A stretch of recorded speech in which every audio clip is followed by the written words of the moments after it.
النهارده ان شاء الله هشارك معاك ليه ان انا خدت القرار من ان انا اتعلم انجليزي لان انا اتعلم الماني. لان برضه طبعا اكيد كلكم بيسال هو احنا يا جماعه نتعلم انجليزي ولا نتعلم، فبرضه في يوم من الايام كنت في نفس المكان ده بالظبط، وكان برضه عندي نفس السؤال ده، ليه ان انا اتعلم الماني وما اتعلمش انجليزي او العكس. فالنهارده ان شاء الله هكلمكم عن تجربتي الشخصيه في الكلام ده بالظبط، فخليك بقى لحد الاخر عشان تستفاد. يلا بينا. السلام عليكم ورحمه الله وبركاته. معاكم احمد نية، رب يكونوا بخير. اول حاجه اصلا في البدايه يا جماعه، انا اصلا كان نفسي ان انا اتعلم انجليزي طبعا زي اي حد.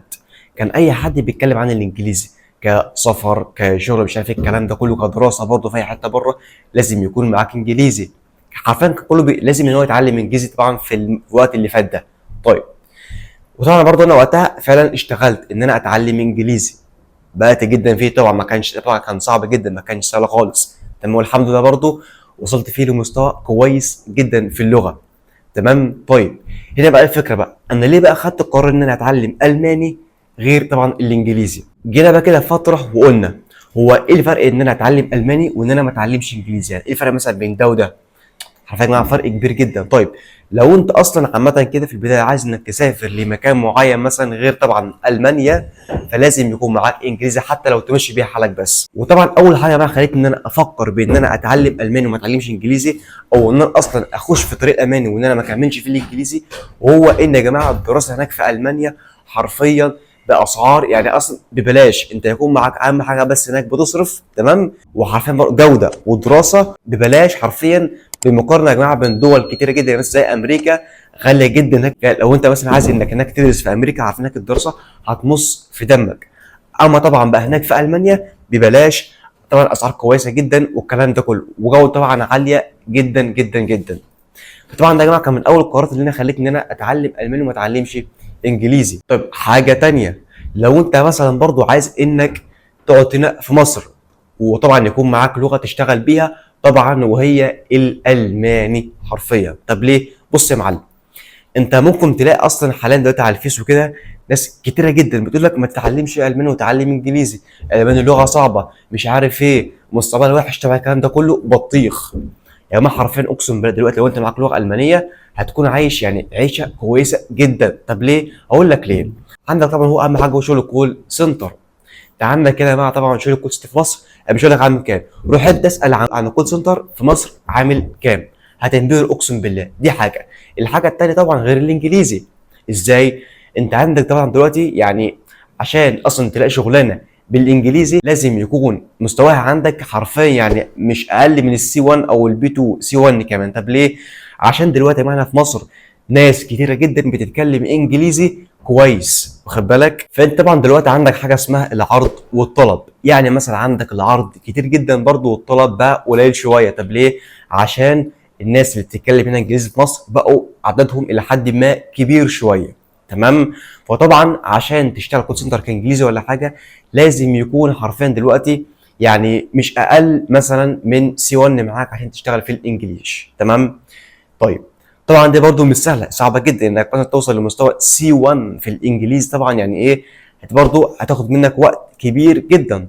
طبعا على عكس الالماني، عندك مثلا هنا الالماني يعني لو انت معاك بي 1 ممكن تشتغل بيه كمان، حتى لو انت بتتكلم كويس، ولو معاك اي 2 بس بتتكلم كويس ممكن تشتغل ككول سنتر هنا في مصر. تمام. برضه مرتبات يعني حرفيا ضعف او اقل من ضعف شويه مرتبات الانجليش. انت متخيل؟ يعني مثلا لغه ممكن مثلا انك تتقنها في سنه او اقل من سنه كمان.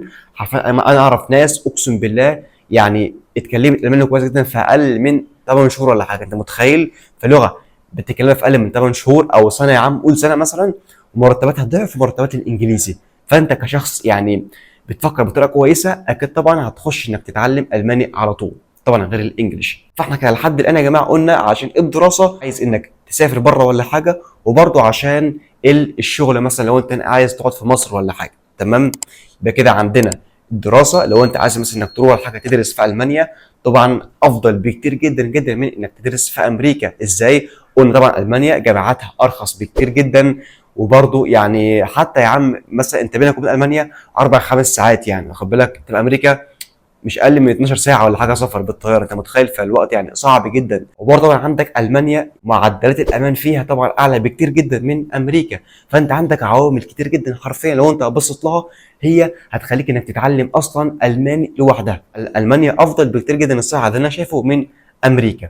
فكده عندك عشان الدراسه. وحاجه برضه كمان، لو انت مثلا في يوم من الايام حبيت انك تروح تشتغل في المانيا، حرفيا يعني هناك لازم يكون معاك الماني. فطبعا اول حاجه كده هي الدراسه. لو انت عايز مثلا انك تروح تدرس في المانيا لازم يكون معاك الماني. طيب انت مثلا كده واحد عايز انك تتعلم الماني عشان مش عايز انك تسافر في المانيا ولا حاجه، عايز انك تخليه كده في مصر وتكون معاك يعني مثلا كده حاجه يعني رزق معاك مثلا، او تاكل بيها عيش، يعني لغه رزق معاك، واخد بالك؟ يعني انا حرفيا هناك مع ناس يا جماعه كانوا في كليات قمه وبرضه معاهم الماني وشغالين معايا في الكول سنتر. طيب انت مثلا دلوقتي بقى في الحق لازم انك تكون بتتعلم الماني عشان تاخد يعني القرار ده، او انك تشتغل هنا في مصر. وانت طبعا ككول سنتر مثلا تشتغل في السياحه. فطبعا يا جماعه دي الحاجات اللي هي خلتني ان انا اقرر او ان انا اغير القرار من ان انا اتعلم الماني او من ان انا اتعلم انجليزي، اللي انا اخش اتعلم الماني. طيب ناخد بقى قرار انا الشخصي. انت دلوقتي واحد تعمل ايه؟ انت مثلا دلوقتي تعمل ايه بالظبط؟ دي بقى الخلاصه، انا هديك خلاصه مني انا شخصيا يعني. تمام؟ انا مثلا دلوقتي مثلا الحمد لله بتكلم الماني وبتكلم انجليش، تمام؟ فخد بقى مني الخلاصه. دلوقتي انت عشان طبعا هنا تكون يعني شغال في مصر، واخد بالك؟ يفضل يفضل انك يكون معاك برضو حتى لو اتسفاي او بي 1 انجليزي، تمام؟ فيفضل انك يكون معاك، بس الافضل يكون معاك الماني. ولو مش معاك انجليزي عادي جدا، انا بقول لك يعني حاجه مثلا تكون لها افضل شويه، تمام؟ فدلوقتي مثلا لو انت معاك الماني مثلا بي 2 ولا بي 1 ولا حاجه، وانجليش اي 2 مثلا، حرفيا دي افضل حاجه تكون معاك. طب ليه؟ اقول لك ليه. طبعا حاليا دلوقتي معظم شركات الكول سنتر هنا في مصر، مش كلها بقول لك، معظمها او عدد كويس جدا منها بيطلب منك انك يكون معاك حتى على الاقل A2 ولا حاجه انجلش، تمام؟ فانت مثلا يعني طبعا بجنب او جنب الالماني يكون معاك حوالي A2 انجلش مثلا. فدلوقتي لو انت معاك مثلا الماني B1 ولا حاجه او B2 وانجلش A2 مثلا، فانت كده حرفيا ضمنت شغلانه كويسه جدا هنا في مصر، خد بالك؟ وبرضه حتى سفر، او لو انت عايز انك تكمل هنا في مصر ولا حاجه، حرفيا برضه خلي معاك الحاجتين دول. طبعا ده قرار الشخص او نصيحتي ليك. اتعلم الماني بي 2 او ولا حاجه مثلا كويس جدا، وانجلش حاجه تمشيك او تمشي حالك بيها بس مش اكتر يعني. عشان طبعا برضه يا جماعه لازم انك يكون معاك برضه شويه انجلش يعني، على الاقل انك بس تكون بتفهم اللي قدامك، واخد بالك؟ دي اقل حاجه طبعا. فخلي معاك الاثنين دول الماني، بس طبعا ركز اكتر على الالماني اكتر، خلي كل تركيزك على الالماني عشان طبعا هو حرفيا مستقبل اكتر ب 50 مره من الانجليش، تمام؟ فركز طبعا على الالماني اهم حاجه دلوقتي. ولو عندك اي سؤال في اي حاجه في اللغه الالمانيه، اي حاجه مش فاهمها، اكتب تعليقات وهقعد لك في اسرع وقت باذن الله. عندك مثلا عن الكول سنتر، سؤال عن اي حاجه في اللغه، عن السفر، عن خطه التعلم ان شاء الله، برضه اكتب لي وانا هقعد لك في اسرع وقت باذن الله يعني، تمام؟